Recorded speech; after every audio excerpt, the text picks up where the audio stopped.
In this video, I want to discuss the Wolverines' 2020 stable of running backs.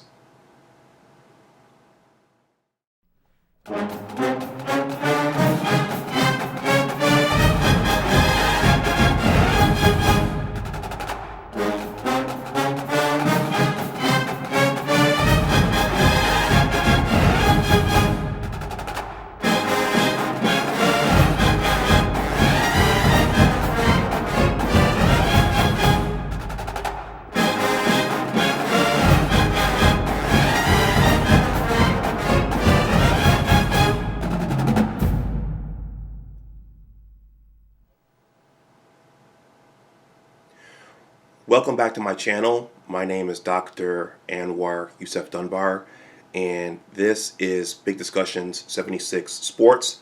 First of all, please like this video, please share it, and please subscribe to my channel.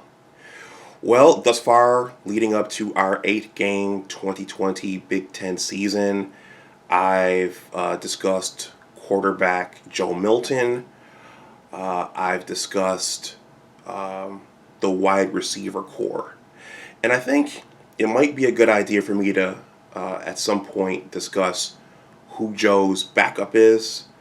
I did do some reading about the kid, but with what's going on with the virus and even just injuries, you never know at the quarterback position when there could be a sudden change. But in this video, I want to talk about the stable of running backs, and with just a little bit more time, I have to try to get through all of the position groups.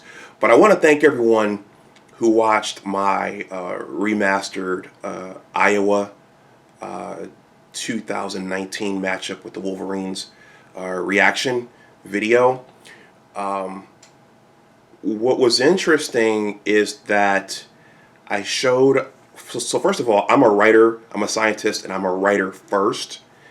And I decided to, in that video, I actually discussed an essay that I wrote about a year or so ago about what football teaches young boys going forward as they transition into manhood.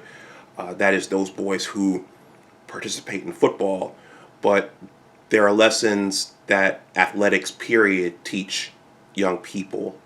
And so while on this channel I support specific sports teams, the Wolverines and the maize and blue being the main one, I also kind of want to, as a writer, because I am working on a book, I want to use this channel to kind of talk about sports in general and what lessons we gain from sports and from participating in athletics and those kinds of things. So I'm going to show that piece one more time, and I may show that one from time to time in my video content. I'm not going to beat you guys up with it all the time, but I also have other content from my blogging platform, the Big Words blog site, which I think can be helpful to someone. There's another post that I recently published from a collaborator which talked about all of the ways we can stay involved with athletics even if we don't go on to play sports at the University of Michigan or beyond in the pro level. And I'm going to show that piece right here, and I'm going to leave the link in the description box below, because a lot of us started off as youngsters wanting to play sports and wanting to play at Michigan or Ohio State or USC or at Alabama or at Clemson or whatever, and wanting to go beyond to the pro level, but only a small sliver of us get to do that for any number of reasons. And so the rest of us have to go on and start regular careers, or we have to get involved and stay involved with sports in other ways. So I'm going to stop that here, and now I'm going to talk about the meat and potatoes of this video, which is the Wolverines 2020 stable of running backs.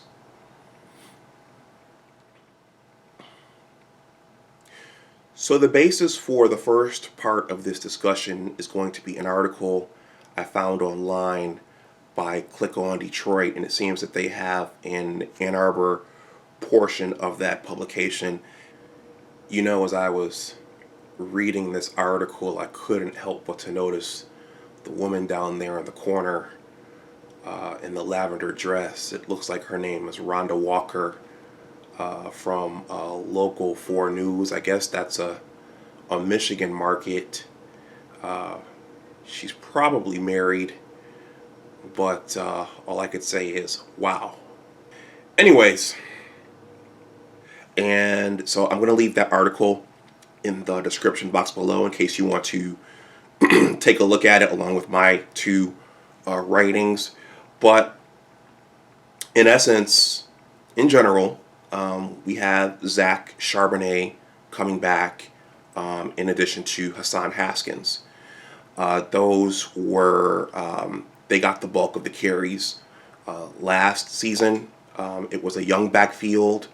I think Charbonnet got the majority of the carries early, and I think his body got a little bit overwhelmed from all of those carries, and I think he had some knee issues early on. And then at some point, Jimmy and Josh Gaddis started putting Hassan Haskins in the lineup, and I had never heard of Hassan Haskins before last season, but he turned out to be a very, very productive back for us.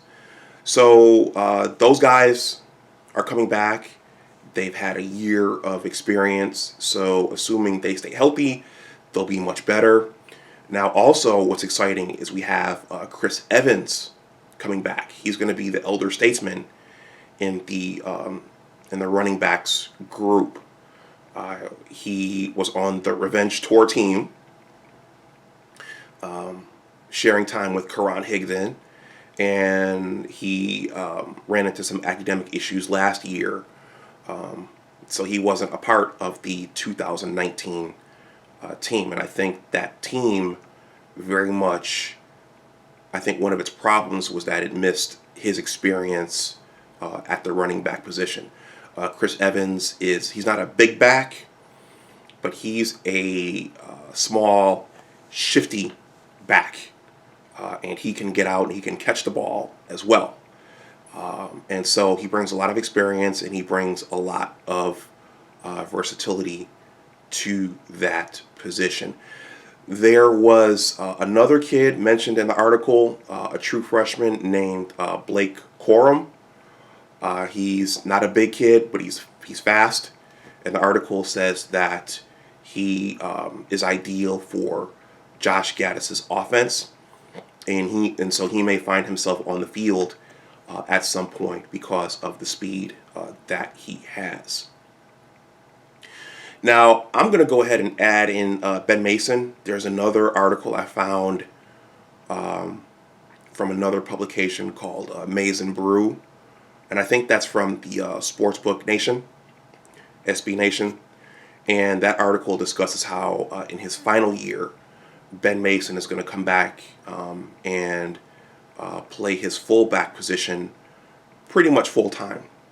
He was a fullback on the Revenge Tour team, and I think last year they switched him over to defense a little bit, and then he came back on some plays to reprise his fullback position. But this season, he's going to play fullback full time, which I think, based upon some of the things that happened last season, I think that's probably best in terms of him specializing. And I'm going to talk about that in the last part of this video.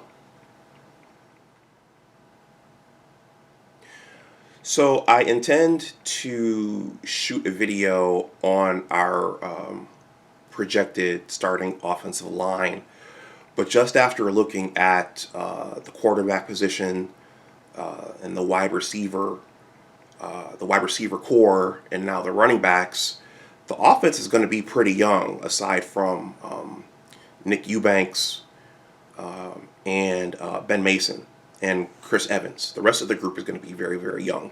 So there may be some growing pains as the offense looks to find its rhythm in this 8-game season. There's a lot of upside, and we're going to miss Nico Collins, but the group is pretty young. So in general, what's needed out of the backfield this season? Well, the first thing is ball security. Early on and throughout, and then probably even in the last game against Ohio, the running backs put the ball on the turf, and that kills drives. That sucks the momentum out of teams, and for whatever reason, that was happening a lot early last season. And going forward, we can't have that. So what the team needs, what the offense needs, primarily from the running backs, is ball security. Those guys have to tuck the ball away, they have to protect it, and they have to secure it, especially when they're going into the interior of the defense where guys are going to be swiping away at it, trying to knock it loose. Our team cannot have all of those fumble issues that they had last season. The other thing the offense and the team needs from the backfield is just to make plays. I'm going to reiterate something Urban Meyer, of all people, said on Fox Sports, which was that the coaches can coach, they can draw up the most elaborate plays and schemes and strategies and prepare the team to do X, Y, and Z, but at some point the players have to get out there and make those football plays. They have to make the defense miss.